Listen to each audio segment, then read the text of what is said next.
rigoler, pour rigoler, quand le ciel nous tombe sur la tête.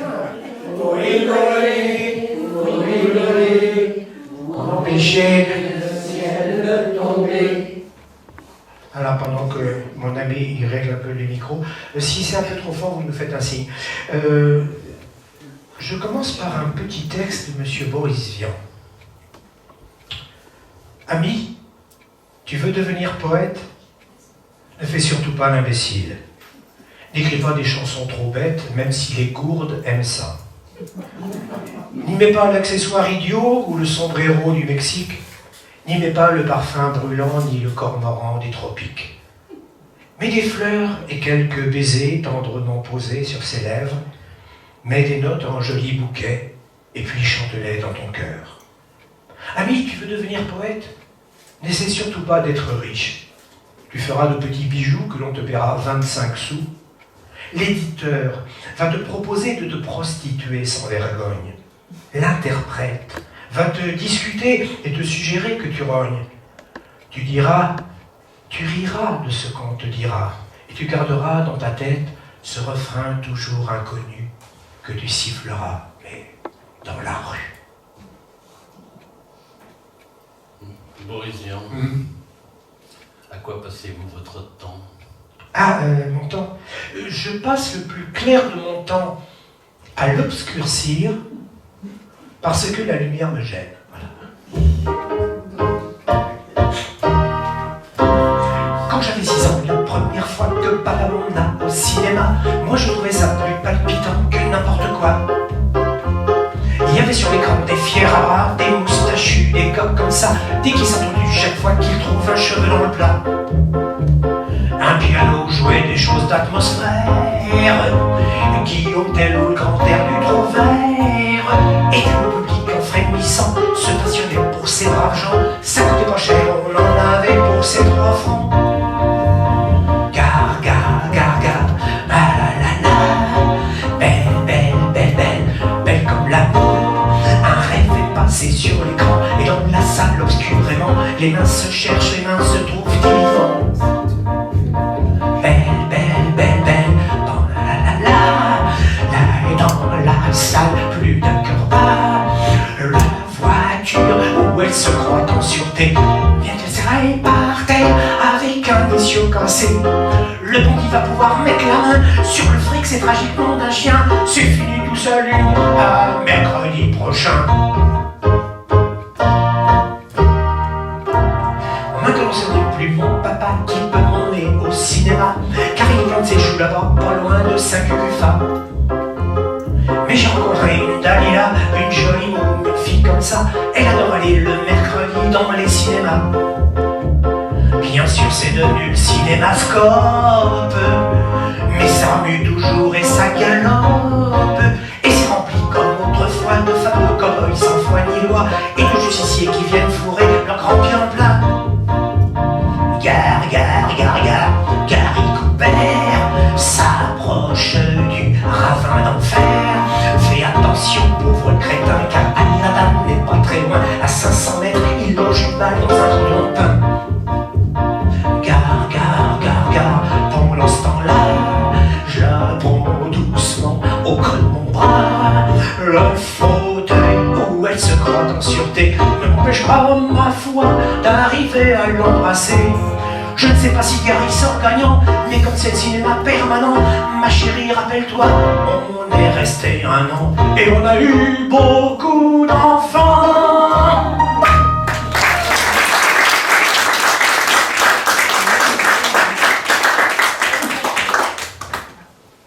Votre nom?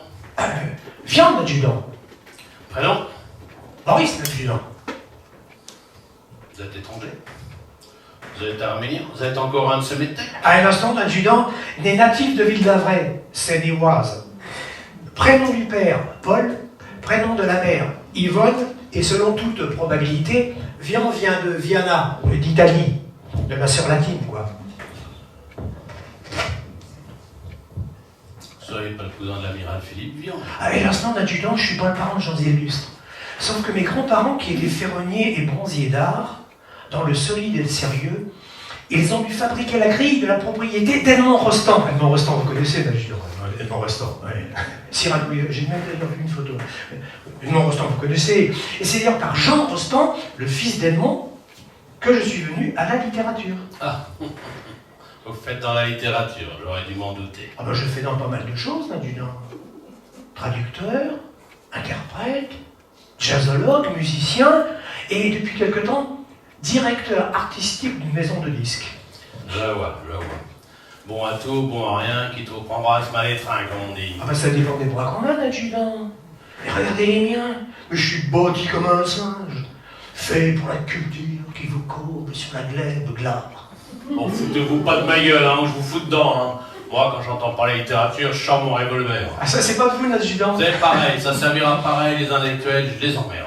Dites-moi un peu, l'adjudant, la personne, l'intellectuel, qui a inventé ce revolver, sans lequel vous n'avez aucun pouvoir, vous ne croyez pas qu'il était un petit peu intellectuel, hein? Hein? Répétez votre truc. Et celui qui a inventé ce langage, auquel vous vous en servez si bien, l'adjudant, il serait pas non plus un petit peu intellectuel? Vous voulez en venir? Et l'inventeur des grades dans l'armée ou chez les Curtons, ce qui revient d'ailleurs sensiblement au même, puisque le sabre est le fournisseur du goupillon. Il n'aurait pas gambergé un peu plus que le voisin, hein? Oh, alors, les petits malins comme vous, ça m'impressionne pas, hein. Je connais la chanson. Eh ben pour moi, l'adjudant. Ah merci l'adjudant, ça va beaucoup mieux. Eh ben, rentrez. Merci. Allez, ben c'est ça l'adjudant. Je me casse.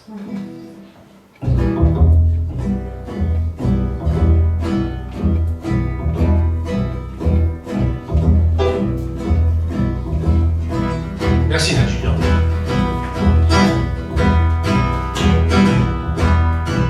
L'autre jour dans mon courrier, j'ai reçu des papiers. Je vous dis, j'en suis resté tout pâle. On me disait tout droit d'aller me présenter à la caserne qui se trouve dans mon quartier.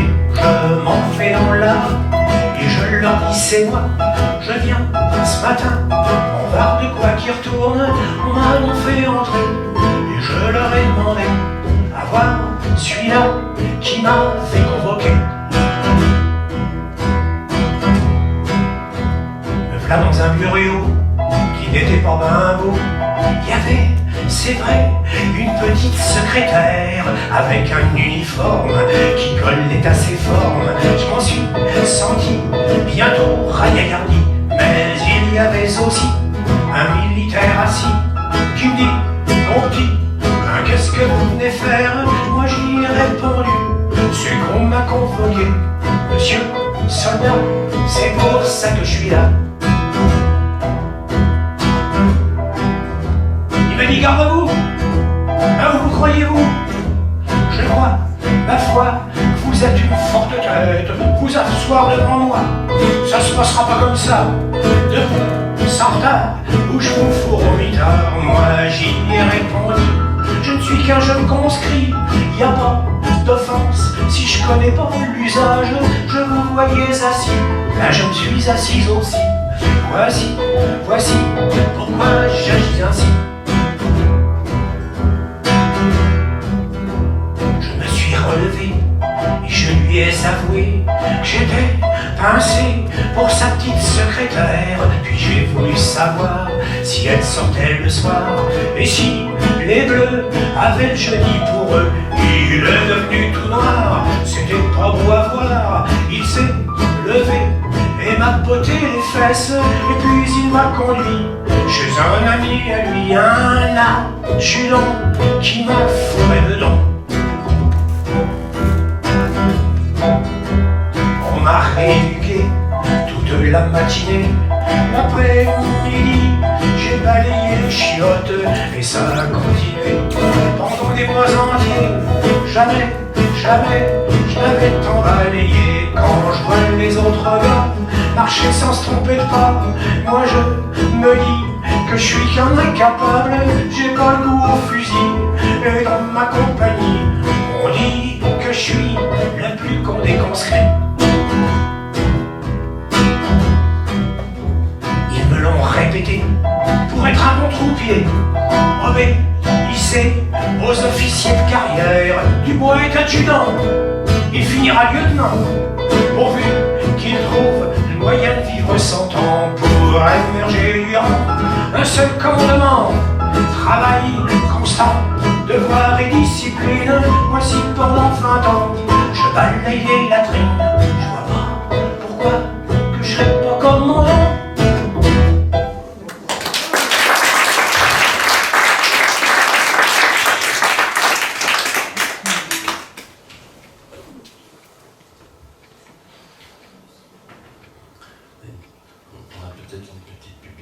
Ah oui, oui, justement. C'est une publicité qui date de la TSF. Vous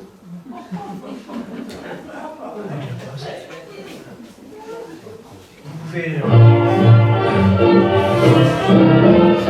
La gaine chantelle vous rajeunira, la gaine chantelle vous fera mince et belle, la gaine chantelle vous enchantera, chantelle la gaine qui ne remonte pas.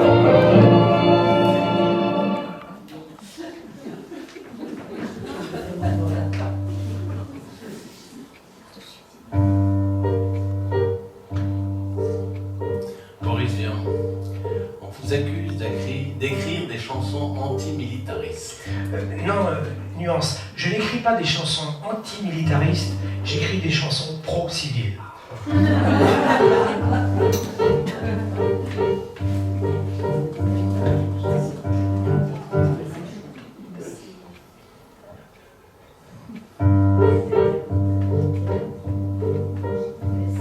Mon oncle, un fameux bricoleur, faisait en amateur des bombes atomiques.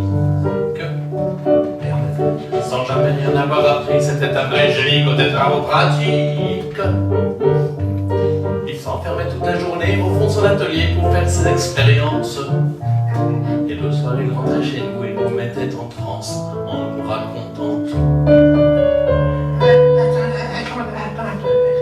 Pour fabriquer une bombe, mes enfants, croyez-moi, c'est vraiment de la tarte.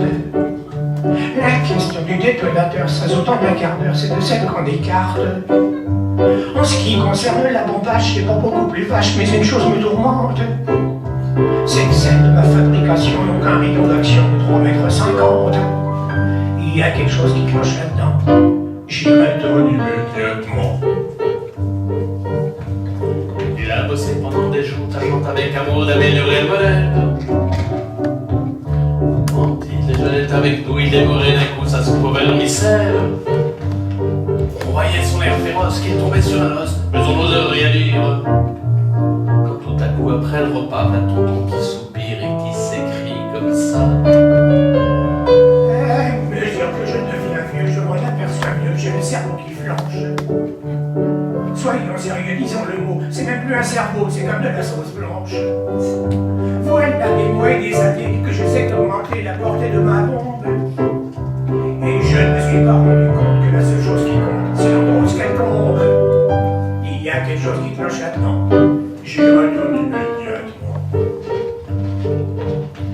Sachant projet le résultat, tous les grands chefs d'État lui ont rendu visite.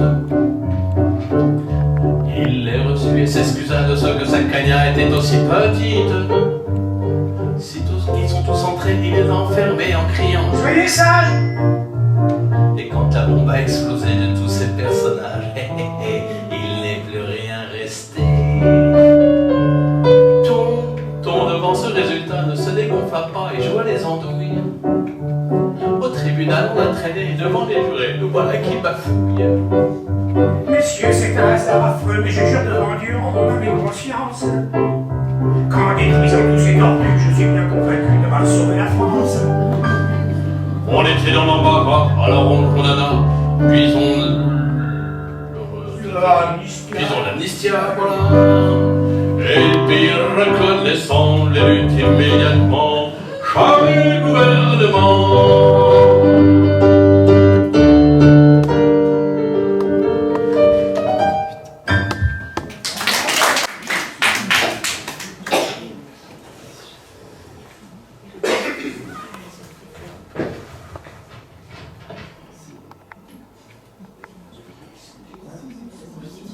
Oui.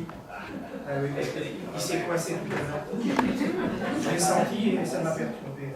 Sinon, ça va me perturber. On a le temps, hein?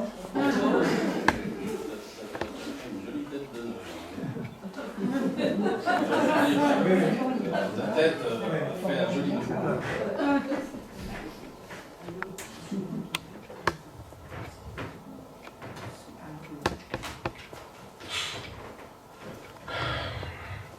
Un petit peu de lecture de Boris Vian.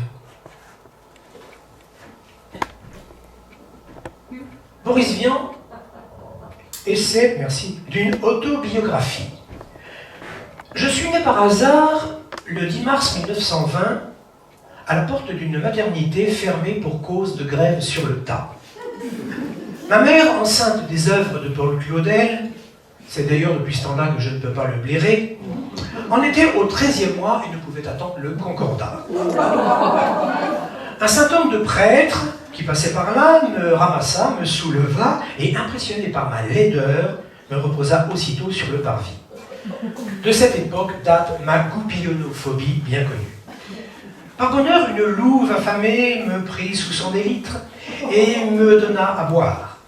Je grandis en force et en sagesse, mais j'étais toujours aussi laid. Quoique orné d'un système pileux très développé, surtout en certains endroits, qui ne vous regardent pas. En fait, j'avais la tête de la victoire de Samothrace. À 7 ans, j'ai bien dit, à 7 ans, j'entrais à l'école centrale et j'en sortais 3 ans plus tard, en 1942. Mais j'ai oublié de vous dire qu'en 1938, j'abordais l'étude de la trompinette. Et je fis d'ailleurs aussitôt une chanson à cette occasion, dont je devais confier plus tard la composition musicale, en 1955, à mon ami Henri Salvador, qui cherchait désespérément une occasion de toucher des droits à la SACEM. Je vous laisse apprécier d'ailleurs les 2 premiers couplets de cette chanson, dont je suis l'auteur. Trompette d'occasion. Dimanche matin, je vais à Saint-Ouen, marcher au bus battait déjà son plein. Quand soudain j'avise une trompette dans un coin, immédiatement, je me vois en blanc, sur une estrade avec des gens devant. On m'admire, on me trouve épatant, on entend « Waouh, le mec !» Oui, super mec ce Boris Vian. Ce fut aussi à cette époque que je fis la connaissance de Jean Solbartre, à Saint-Germain-des-Prés. C'était un brave type, mais avec son existentialisme d'après-guerre, il me faisait de l'ombre et ses bouquins avaient 100 fois plus de succès que les miens. De plus, malgré sa disgrâce physique et sa façon de vous envoyer la fumée de sa pipe en pleine poire, il avait un succès fou auprès des femmes, surtout auprès de la mienne. Je tentais de le terrasser par mes écrits, mais il s'en foutait royalement, et grand seigneur, ce qui est vrai, il m'a proposé plusieurs fois d'en publier certains extraits dans sa revue Les Temps modernes. À croire qu'il ne l'avait même pas lu, mes extraits. Par exemple, ce petit poème que j'avais écrit à son intention, à mon ami Jean Solbartre, Les mouches. Les hommes se promènent dans la rue. Certains ont l'œil éteint, comme une chaussette sale, une morve récurrente. Leur obstrue les cornets du nez. D'autres, le regard vide, tournent leur canne en s'en allant. Tous sont des enculeurs de mouches. Mais il y a 2 façons d'enculer les mouches, avec ou sans leur consentement. Tout d'un coup, ma physionomie se transforma et je me mis à ressembler à Boris Vian, d'où mon nom.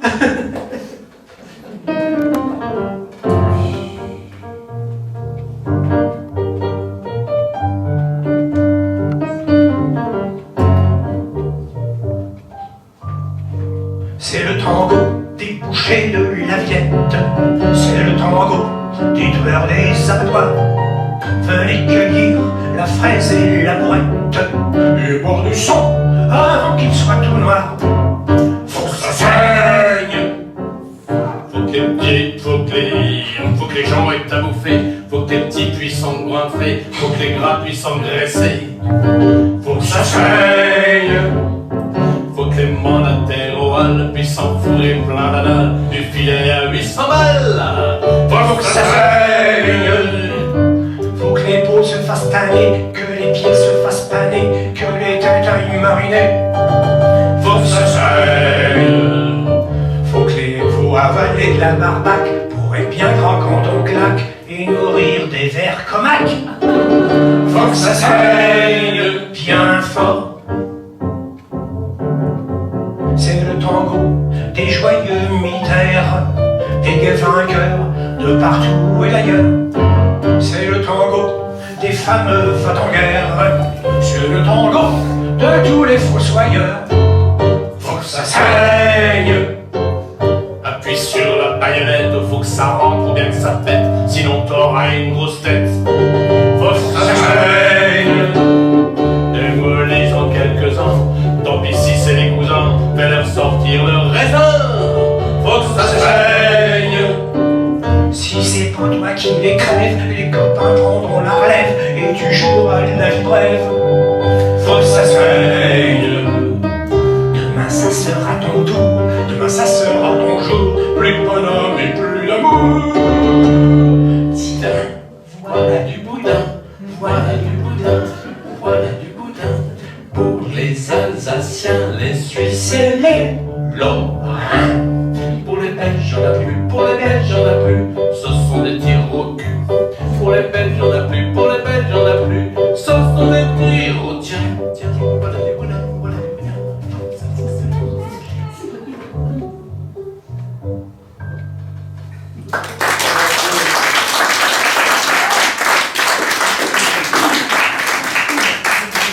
Nouvelle réclame qui fut composée et interprétée par l'auteur lui-même.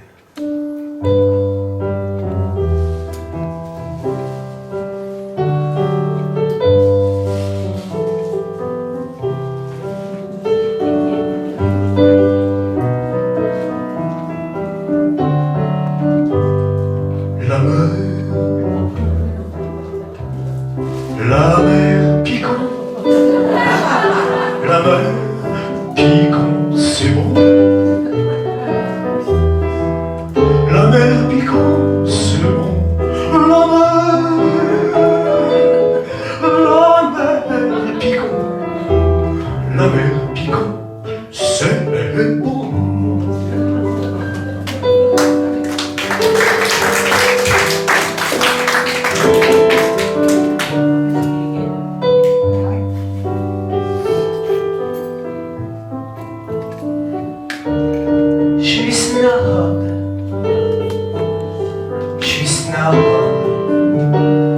C'est vraiment le seul défaut que je gobe.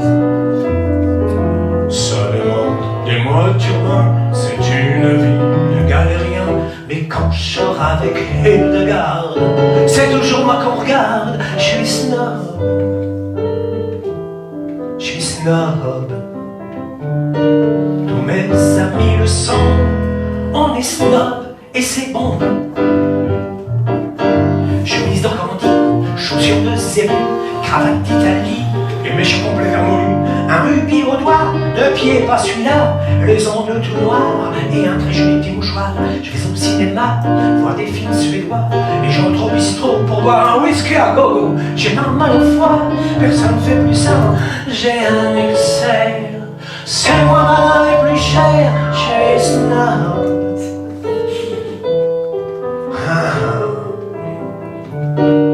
Je suis ravagé par ce microbe.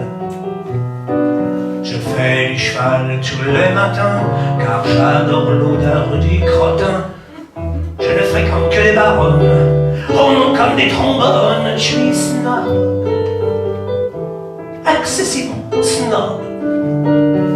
Et quand je fais l'amour, c'est à poil dans la cour. On se réunit avec les amis tous les vendredis pour faire les snobisme party.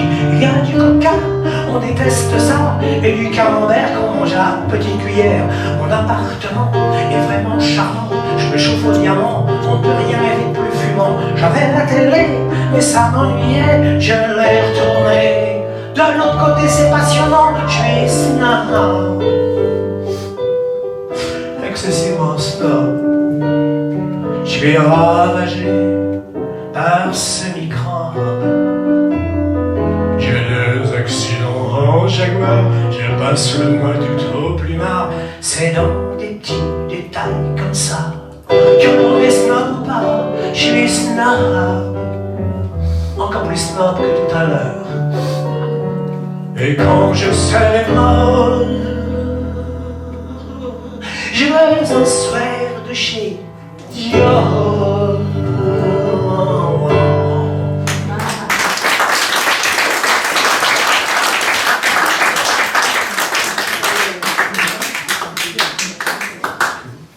Henri Salvador, à qui donc Boris Vian avait confié pas mal de textes pour qu'il les mette en musique, me parle de Boris Vian. J'ai composé environ 80 musiques sur des paroles de Boris. Bobo pour les intimes. Boris Vian avait un trop gros cerveau. Oh, il n'était ni d'hier ni d'aujourd'hui, mais de demain. J'ai eu la chance de collaborer avec lui et il m'a appris bien des choses. Il avait une grande emprise sur moi, une emprise très curieuse même. Il n'avait qu'à me regarder pour que je trouve des thèmes de chansons. C'était magique. Puis il prenait un crayon et il écrivait les paroles aussi vite que je composais la musique. Il aimait mon côté un peu fou, souvent burlesque. C'est ainsi que nous avons écrit des choses ensemble comme Blues du dentiste, Faut rigoler, ou encore Ah, s'il n'est pas ton père. Du reste, le couple que nous formions, Bobo et moi, devait être assez comique, car il était très grand et moi plutôt petit. Et surtout, nous n'arrêtions pas de nous marrer, parce que derrière son visage très sérieux se cachait un homme d'une grande drôlerie. Dans le genre innovant, son copain Michel Legrand était revenu des USA où il avait entendu les premières chansons rock qui passaient sur les ondes américaines. Ils se sont mis à écrire des chansons rock en français, pour déconner. Moi j'en ai composé aussi, je les ai chantées. Rock hockey, va te faire cuire un œuf, man. C'était du rock pas sérieux, mais avec de la qualité musicale. Rien à voir avec les chansons des rockers français qui se prennent pour des petits génies alors qu'ils ne connaissent que 3 accords, qu'ils étouffent sous beaucoup de bruit. Vian croyait que le rock français devait rester humoristique, mais ça n'a pas été le cas. Bobo était également capable d'écrire des chansons tendres. Je crois que ça lui venait toujours après une histoire d'amour qui allait finir.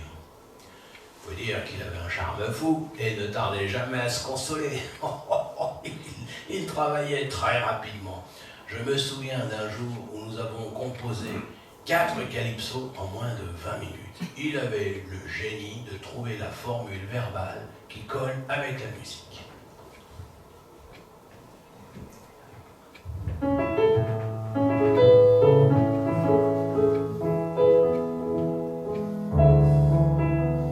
Sur le palier du 6e, il vient se cacher presque tous les soirs. Il attend la fille qu'il aime et qui passe devant lui sans jamais le voir dans le noir. Elle l'a vu et se verrouille. Pour faire moins de bruit, il ôte ses chaussures, puis aussitôt s'agenouille. Et tout énervé, il vient coller son œil autour de la serrure. Bien installé, il se prépare à s'emballer une tranche. Sans s'en douter, elle vient rôder ses gants, son petit chapeau et ses chaussures blanches. Dans la salle de bain, elle passe. Et pendant 1 heure, joue du robinet, puis revient en robe de chambre. Le pauvre veilleur a vu le premier acte lui passer sous le nez. Le lendemain, très énervé, il se stalle à la même place. Jumelle en main, sourcils froncés, j'espère bien que ce soir elle ne va pas se baigner. Ce soir elle a un corsage qui laisse entrevoir le haut de ses seins. Une épaule se dégage. Il irait volontiers lui donner un coup de main, mais voilà qu'elle se retourne en relevant sa jupe pour ôter ses bas.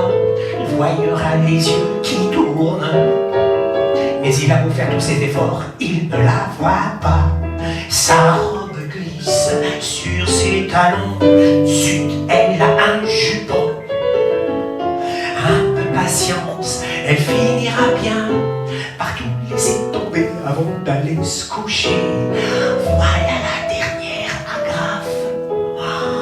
Elle n'a plus qu'un petit truc de dentelle. Oh, mais quelle est cette main qui passe? Et l'obscurité se fait au moment le plus palpitant. C'est son amant qui l'attendait, le qui vient de couper le courant.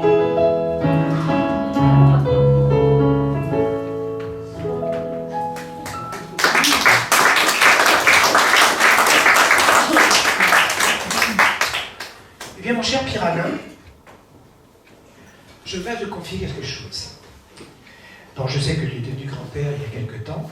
C'est bien, non, mais je tiens quand même à te dire. Tu ne m'avais pas prévenu, mais ça m'a choqué. Tu m'as vexé. Oui. Rappelle-toi d'ailleurs, il y a 3 semaines, on s'était fâchés tous les deux. Oui.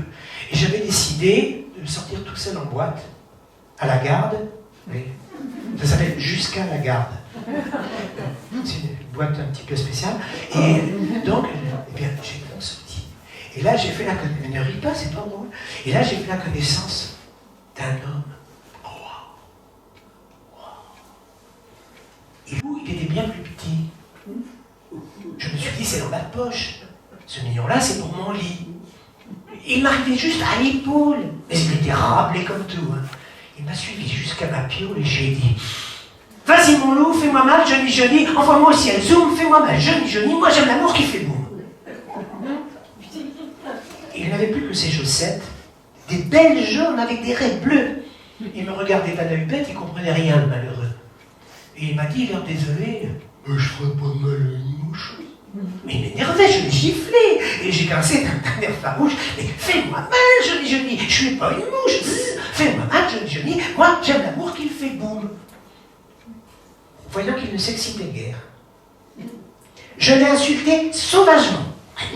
Je lui donnais tous les noms de la terre et d'autres encore bien moins courants. Mais ça l'a réveillé aussi sec. Il m'a dit, arrête ton char. Tu me prends vraiment pour un pauvre mec. Je vais t'en refiler, moi, de la série noire. Mais tu me fais mal, Johnny Johnny. Arrête ta gueule. Mais tu me fais mal, Johnny Johnny. Moi, j'aime pas l'amour qui fait ta gueule. Il a remis ses petites chaussures, ses petites chaussettes, son petit complet, ses petits souliers. Il a descendu l'escalier en me laissant une épaule. Roussos. Démis. Mais pour des voyous de cette espèce, mais c'est bien la peine de faire des frais. Maintenant j'ai le plein les fesses et plus jamais je dirai fais-moi mal Johnny Johnny, envoie-moi au ciel, zoom, fais-moi mal Johnny Johnny, moi j'aime l'amour qui fait boum.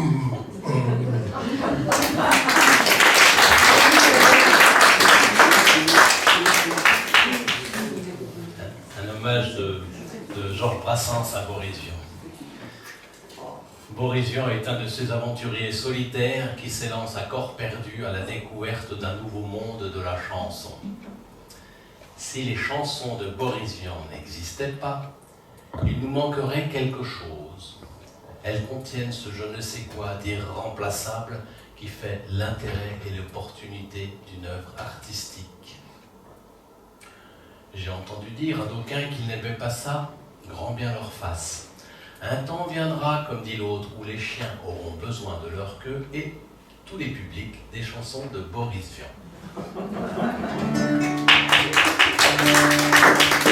Une petite chanson que Boris Vian a composée justement pour son ami Georges Brassens. Authentique. Je suis perdu.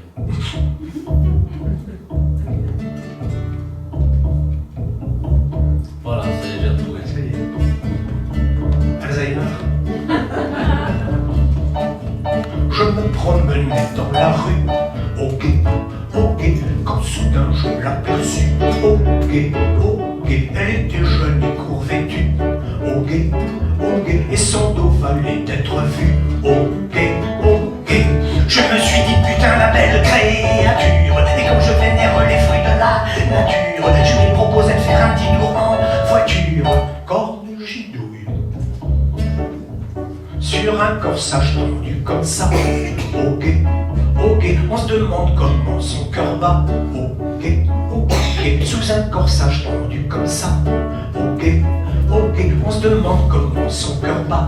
Ok, ok, poussé par la curiosité scientifique, je me suis mis sans pouvoir enlever l'élastique et fut récompensé par un spectacle unique. Corne gidouille sous cette panne mamelue. Ok, ok, je me suis vraiment régalu. Ok, ok, sous cette pomme mamelue. Ok, ok, je me suis vraiment régalu. Ok, ok.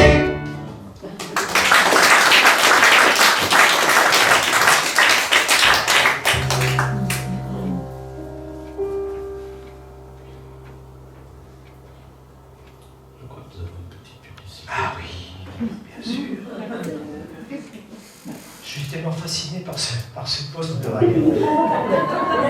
Nénette. Mercredi, Nénette. Samedi, Nénette. Mais qui est donc cette Nénette? Nénette. Mais voyons, c'est pour la voiture. La plus belle carrosserie du monde ne gagnera pour les femmes que dans sa Nénette. Il porte une neige ou bien qu'il pleut, carrosserie toujours neuve, illustre Nénette. Un petit coup de Nénette et ça brille instantanément. Votre carrosserie est fragile, Nénette est utile, elle lustre sans rayures. Nénette, la soubrette de votre voiture. Régulièrement Nénette, régulièrement nette. Toujours prête dans son étui, dans votre voiture. Adoptez Nénette. Il porte une neige ou bien qu'il pleut, carrosserie toujours neuve, illustre Nénette. Pour votre voiture.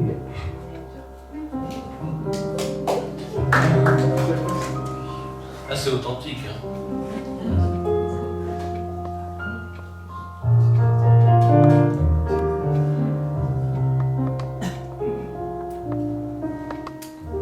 Autrefois, pour faire sa cour, on parlait d'amour. Pour mieux prouver son ardeur, on offrait son cœur. Maintenant, c'est plus pareil. Ça change, ça change. Pour séduire le cher ange, on lui glisse à l'oreille. Ma gudule, viens embrasser et je te donnerai un frigidaire, un joli scooter, un atomixer et un lopillon, une cuisinière avec un four en verre, des tas de couverts et des pelles à gâteau, une tourniquette pour faire la vinaigrette, un bel aérateur pour chauffer les odeurs, un travail qui chauffe, un pistolet à gaufre, un avion pour deux, et nous serons heureux.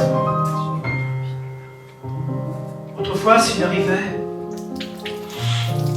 que l'on se querelle,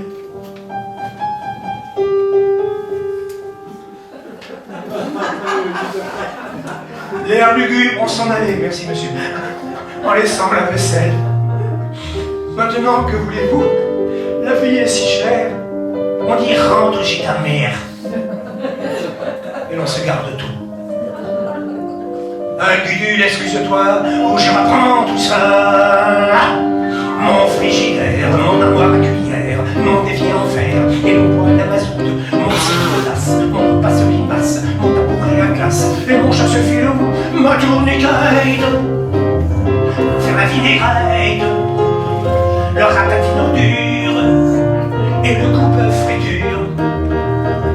Et si la belle se montre encore rebelle, on l'affiche dehors pour qu'on fouille son sort.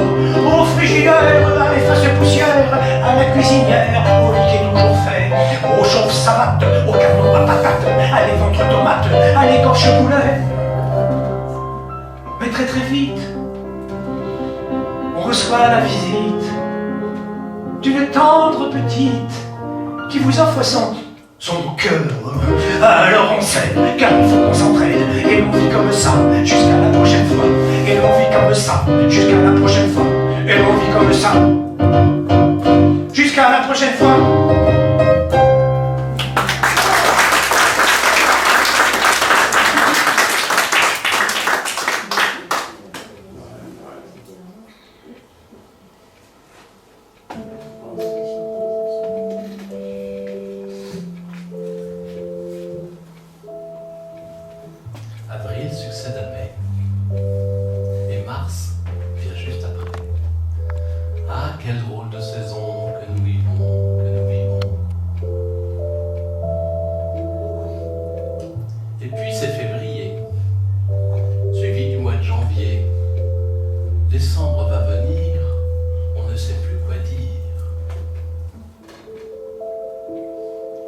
l'année passée, c'était beaucoup plus calme. Mais ce drôle d'année renversée ne manque pas de charme. Décembre est dépassé, novembre a commencé. Si ça pouvait seulement durer longtemps,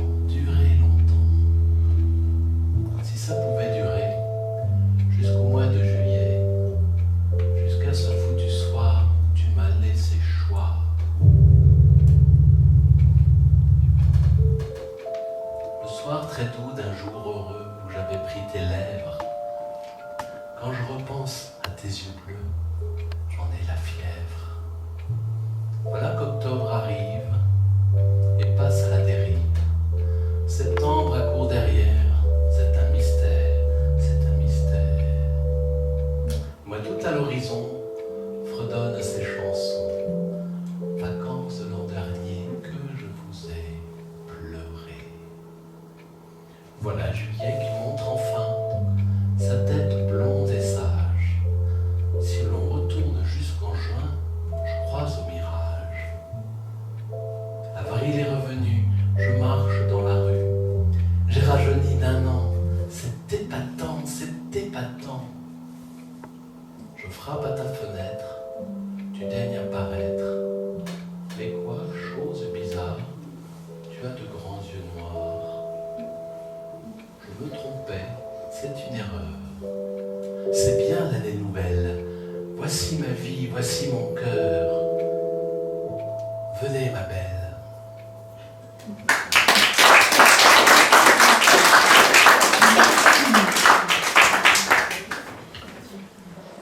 Pourquoi que je vis pour la jambe jaune d'une femme blonde appuyée au mur sous le grand soleil. Pour la voile ronde d'un pointu du port. Pour l'ombre des stores. Le café glacé qu'on boit dans un tube. Pour toucher le sable, voir le fond de l'eau, qui devient si bleu, qui devient si beau, avec des poissons, les calmes poissons. Ils baissent sous le fond, dorment au-dessus des algues cheveux, comme un oiseau blanc, comme un oiseau bleu. Pourquoi que je vis? Parce que c'est joli. Mais quand je rentre chez moi le soir, je me lave les pieds, sans retard. J'enfile mon pyjama rayé pour aller me coucher. Sitôt que je suis dans les draps, c'est la fin de tous mes tracas. Dès que je mets la tête sur l'oreiller, je commence à rêver. Il m'arrive des trucs terribles le soir dans mon lit. Je tire des lions comme à la cible, je bouffe du grizzly. Dans les journaux de la ville, j'ai ma photographie en grand format et les femmes, sans faute à moi. J'escalade des montagnes, je bats des records, je trafique de la canne du pôle sud au pôle nord et la reine d'Angleterre, Elizabeth, me suggère de remplacer le prince consort. Ok? D'accord. Je franchis le mur du son sans ressentir de frisson. Je donne des interviews, on me trouve un talent fou, des salles entières m'acclament debout. Je suis le premier pilote qui pourra prendre la fusée et va porter sur la Lune la recette du bœuf braisé. Je suis le premier surhomme, je sais voler de succès en succès. L'autre jour, j'accours au bureau et je raconte tout de go les exploits de mon esprit mutin devant tous mes copains. Il y avait Gabi, la secrétaire, qui écoutait, sans en avoir l'air, et qui me dit « Oh, tout ça, c'est merveilleux, mais je vous propose bien mieux. » Il m'arrive un truc terrible ce soir dans mon lit. J'ai le trac, c'est infernal, je me sens petit, pas question que je dorme. Gabi est là, étendue près de moi, je suis pas plus fier que ça. Quand ça m'arrivait en rêve, je savais comment faire. Je tombais sans coup férir des filles au sein de fer, mais Gabi me regarde. Et ça me fait des trucs dans l'estomac. Elle s'approche un peu. Elle a de grands yeux bleus et de longs cheveux blonds qui s'entortillent dans les boutons de mon pyjama. En toile d'avion. Mais voilà qu'elle m'embrasse et je sens tout tourner. Plus de lion, fini la chasse, je suis ratatiné. Adieu mes rêves sages, Gabi est là. Et pourtant, je sens bien que cette histoire recommencera demain et après-demain, jusqu'à la fin des fins. Jusqu'à la fin des fins, soir dans mon lit. Musique Jacques Higelin.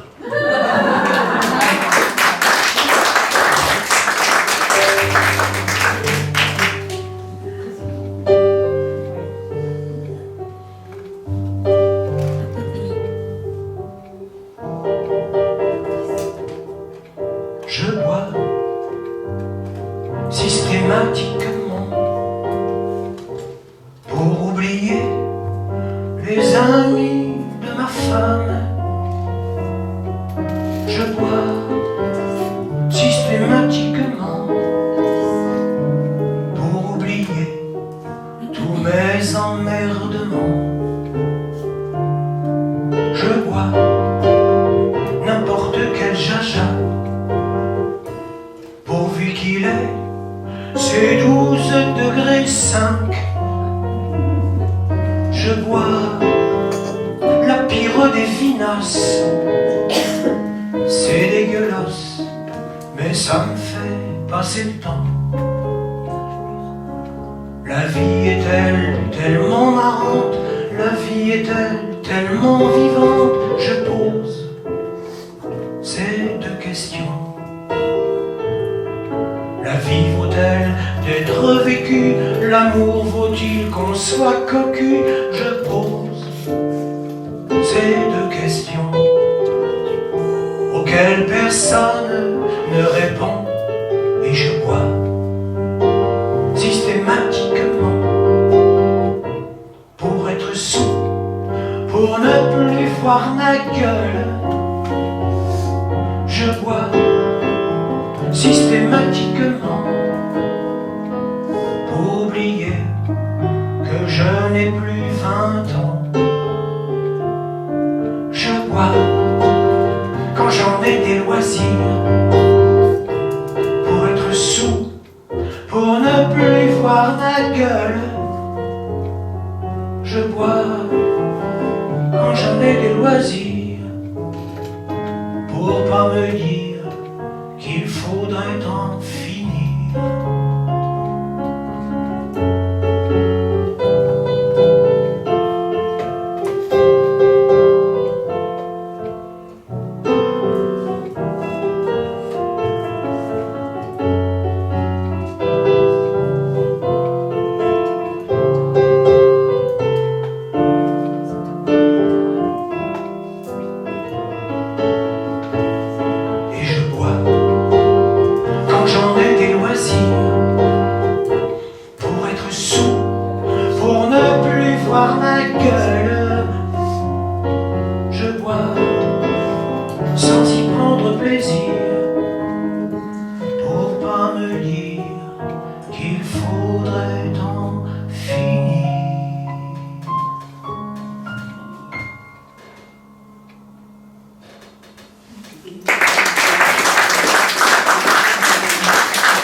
Paris, Vendremange, 13-15 mai 1960.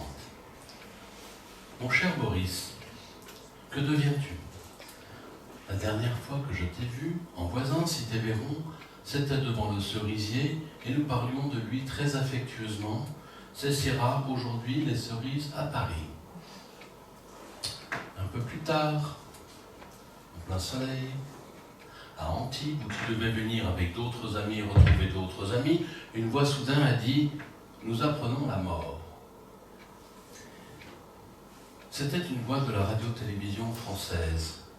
Elle ne simulait pas l'émotion, cette voix. C'était fort louable et s'efforçait même de ne pas paraître tout à fait indifférente. C'était le bon ton de la plus parfaite radio-objectivité. Pourtant, elle ne pouvait taire tout à fait une bien légitime jubilation professionnelle en apprenant à ses chers lecteurs que, précisément, pour ne pas dire opportunément, tu étais mort en visionnant un film tiré d'un livre intitulé, comme ça se trouve, « J'irai cracher sur vos tombes ». Et la voix, après avoir subrepticement rendu hommage à la justice immanente, redevint prime sautière, permanente, ondulatoire, et bien de chez elle en annonçant « Et maintenant, passons à quelque chose de plus gai ».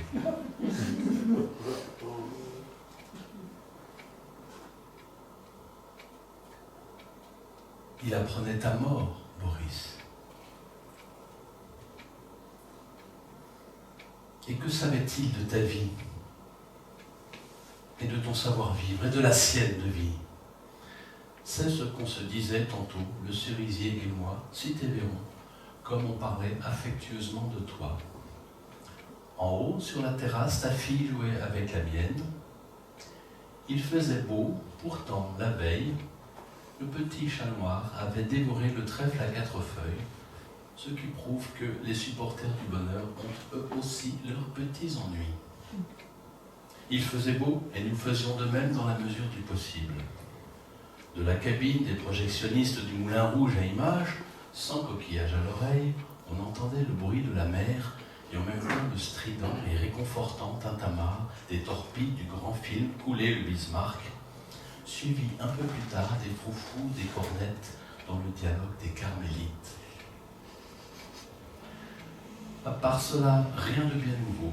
Sabré, goupillonné, enlevé, bellico, pacifico, presto, les actualités, nucléotricolaires et proliféro-pétrolifères suivent leur cours. On joue toujours hémoglobine à la tragédie française et, mais ceci te fera plaisir, à la foire du trône, la noce de l'équipe des jours poursuit son voyage dans le train fantôme qui a maintenant 2 étages.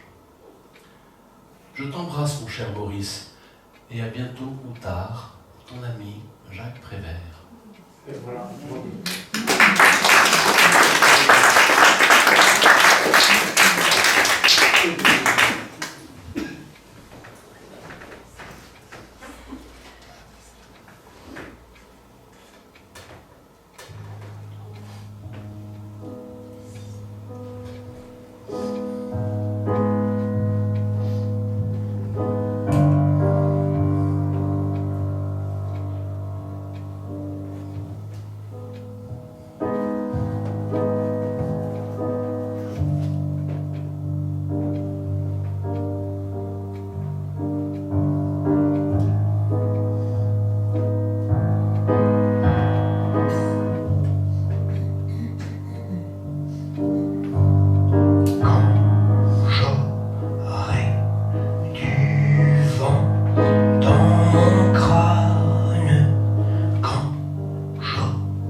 À me prévoir sans vie, les hommes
Mais tant pis qu'ils restent chez eux, je n'aime que le jeu.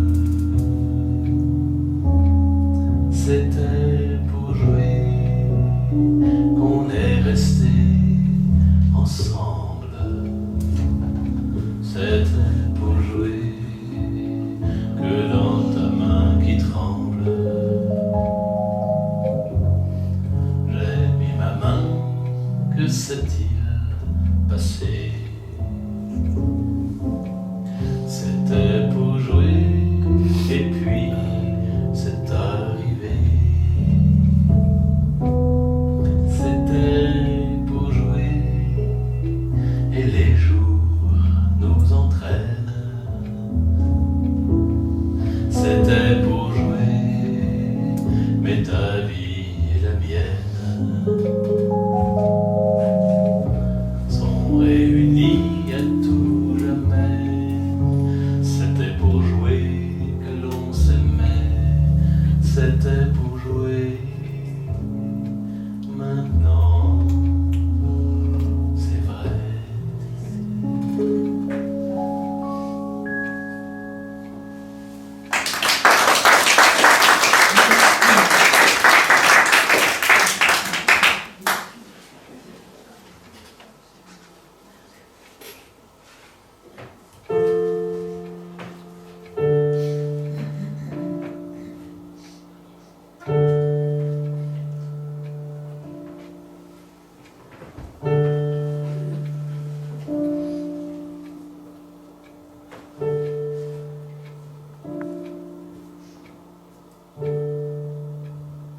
Quand j'en aurai assez d'entendre les enfants pleurer dans le noir, quand j'en aurai assez de voir les villes crouler sous les cendres, quand j'en aurai assez des larmes, des cris, du sang et du vacarme, à moi, la lune blonde, terre, lune, terre. Ce soir, j'ai mis mes ailes d'or pour la nuit comme un météore. Je pars. Terre, lune, terre, lune. J'ai quitté ma vieille atmosphère, j'ai laissé les morts et les guerres.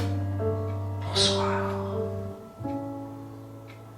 Dans le ciel piqué de planètes, seul sur une lune vide, je rirai du monde stupide et des hommes qui font les bêtes. Terre, lune, terre, lune. Adieu ma ville, adieu mon cœur, globe tout perclus de douleur. Je pars. Terre, lune, terre, lune. Voici la nuit. J'ai levé l'encre. À moi les pluies d'astéroïdes et les comètes à l'œil livide, diamants éparpillés dans l'encre.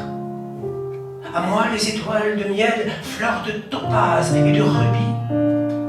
À moi le silence éternel de l'espace infini. Terre, lune, terre, lune. Voici se lever le croissant, lune terrestre au firmament. Bonsoir. Voici ce qu'était l'Amérique et ce qui reste des tropiques. Ce qu'on appelait continent disparaît sous les océans.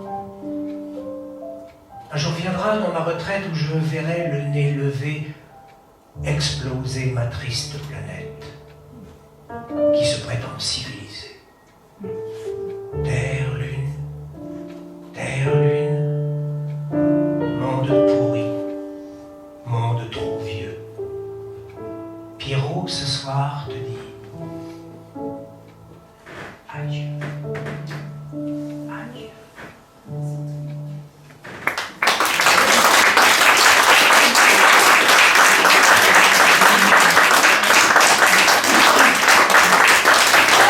Au piano, Pierre Alain, au piano et à la chanson. et à la solo et à la maison.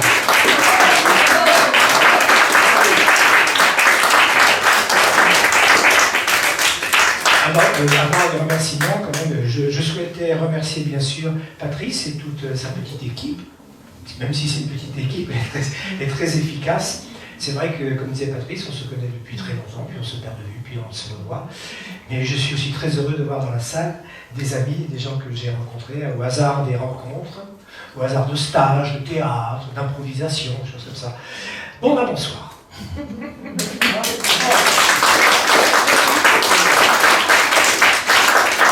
Bon ben bonsoir. Bon ben bonsoir. Bonsoir. Ah bon, ça va alors. Bonsoir. Alors, on avait dit que selon... Oui, ça embêtant, un sacré froid. selon- Normalement, les gens, il y a toujours quelqu'un qui dit « Oh non, On avait dit que selon le public... on ne veut pas vous influencer. On a 2 heures de route, donc je me supportais déjà 2 heures ce matin dans la voiture. On a le temps, Je vais le- Patrice. On a Je le vais temps. le supporter 2 heures. En plus, là, j'aurais déchargé, rechargé, parce qu'il m'aide beaucoup. Il prend son crâne, sa blouse, enfin. Et donc, on avait dit que selon le public, on a eu le temps d'en discuter, on pourrait se permettre un certain nombre de choses. Oui. Comme vous êtes un public Chaleureux, chaleureux intelligent. et un peu, voilà, qui aime rire avec intelligence. Voilà. Donc on va se permettre. Alors j'ai quand même obtenu une négociation Ouais. parce que j'avais trop peur de partir avec du goudron et des plumes sur un rail. Et donc en fait c'est pas un bis, c'est 2 bis. Voilà. Le premier, Ah oui, on est comme ça, c'est pas un film.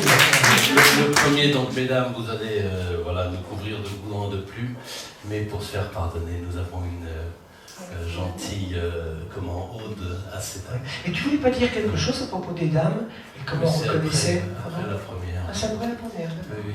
Oui, mais parce que, si tu veux, comme disait Audiard, les cons ça ose tout, ça La première, c'est elle vous met dans l'ambiance, surtout pour vous, mesdames. Vous allez voir, vous allez avoir plein la tête. Ah non, pardon, c'est pas ça. T'es mal garé? Quand on est tout blasé, quand on a tout usé, le vin, l'amour, les cartes. Quand on a perdu le vice, des bisques, les crevisses, les rillettes de la Sarthe. Quand la vue d'un striptease vous fait dire quelle bêtise, on dit trouver autre chose. Il reste encore un truc qui n'est jamais caduque pour voir la vie en rose. Une bonne paire de claques dans la gueule, un bon coup de savate dans les fesses, un marron sur les mandibles, ça vous fait une deuxième jeunesse. Une bonne paire de claques dans la gueule, un direct au creux de l'estomac, les orteils coincés sous une meule, un coup de latte en plein tagada. Ça enterre tout, la drogue et l'aspirine, les épinards, la chenouf et la balloire. C'est bien plus bas que le foie gras en terrine, c'est moins cher et ça n'alourdit pas. Une bonne paire de claques dans la gueule, et la vie reprend tout son prix. Chaque matin, quand on se sent seul, claquons-nous la gueule entre amis. Couplet pour les dames. Quand elle a foutu le camp, en emportant l'argent et la machine à coudre, en laissant dans l'évier plein de vaisselle non lavée et celle dans le sucre en poudre. Quand votre meilleur copain téléphone le lendemain en disant « Viens la reprendre !» En ricanant, on pense « Attends un peu Hortense, qu'est-ce que tu vas prendre ?» Une bonne paire de claques dans la gueule, un bon coup de savate dans les fesses, un marron sur les mandibles, ça va te faire une deuxième jeunesse. Une bonne paire de claques dans la gueule, un direct au creux de l'estomac, les orteils coincés sous une meule, un coup de latin, tagada.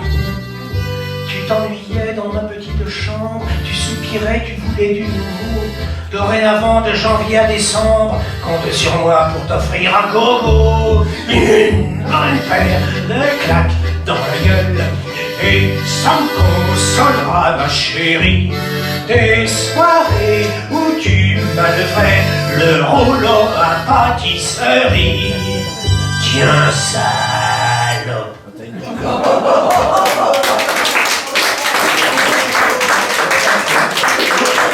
Il n'y a aucune indignation, mesdames quand même, manifestez un peu.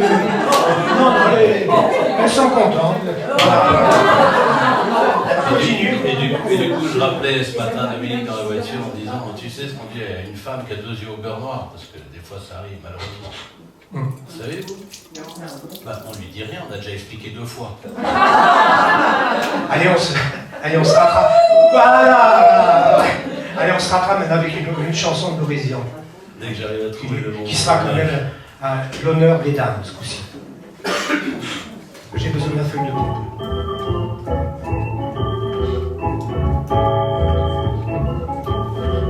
Avez-vous vu un homme à poil sortir soudain de la salle de bain, dégoulinant par tous les poils et la moustache pleine de chagrin? Avez-vous vu Vianney en train de manger des spaghettis, fourchette au poing, l'air abruti, de la sauce tomate sur son gilet? Quand ils sont beaux, ils sont idiots, quand ils sont vieux, ils sont affreux, quand ils sont grands, ils sont feignants, quand ils sont petits, ils sont méchants. Avez-vous vu un homme trop gros extraire ses pattes de son dodo, se passer le ventre, se gratter les tifs et se garder l'air pensif? Ne vous mariez pas les filles, ne vous mariez pas. Faites plutôt du cinéma, restez plus celle chez votre papa. Devenez serveuse chez un bougnat, élevez des singes, élevez des chats. Levez leurs pattes à l'opéra, changez la banque 4 fois par mois. Prenez le voile ou le prenez pas. Dansez à poil pour les gagas. À 40 ans, ça servira. Mais ne vous mariez pas les filles, ne vous mariez pas. Deuxième couplet. Au piano, Pierre à l'inverse. J'en profite pour Avez-vous vu un homme bien né Avez-vous vu un homme gêné rentrer trop tard pour le dîner, du rouge à lèvres sur le col, du flageolant dans la guibole? Avez-vous vu un homme... Avez-vous vu au cabaret un monsieur qui n'est plus très frais se frotter avec insistance sur une petite fleur d'innocence? Quand ils sont bêtes, ils vous embêtent. Quand ils sont forts, ils font du sport. Quand ils sont riches, ils gardent l'artige. Quand ils sont durs, ils vous torturent. Avez-vous vu à votre bras ce maigrichon à face de rat friser ses 3 poils de moustache et se redresser l'arbre à vache? Ne vous mariez pas les filles, ne vous mariez pas. Mettez vos robes de gala, allez danser à l'Olympia. Changez d'amant 4 fois par mois, prenez la braise et gardez-la. Cachez la flèche sur votre machin, à 50 ans ça servira à vous payer de beaux petits gars. Rien dans la tête mais tout dans les bras. À la belle vie que ça sera si vous ne vous mariez pas les filles, si vous ne vous mariez pas. Si vous ne vous mariez pas les filles, si vous ne vous mariez pas.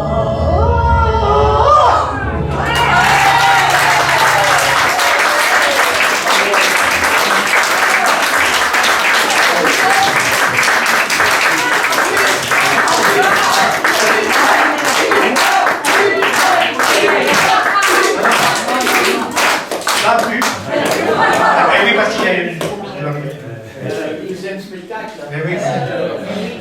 Voilà, merci. Et puis écoutez, on va vite ranger les affaires. Parce que... Si vous voulez des explications de texte, En tout cas, merci, vous êtes un public super.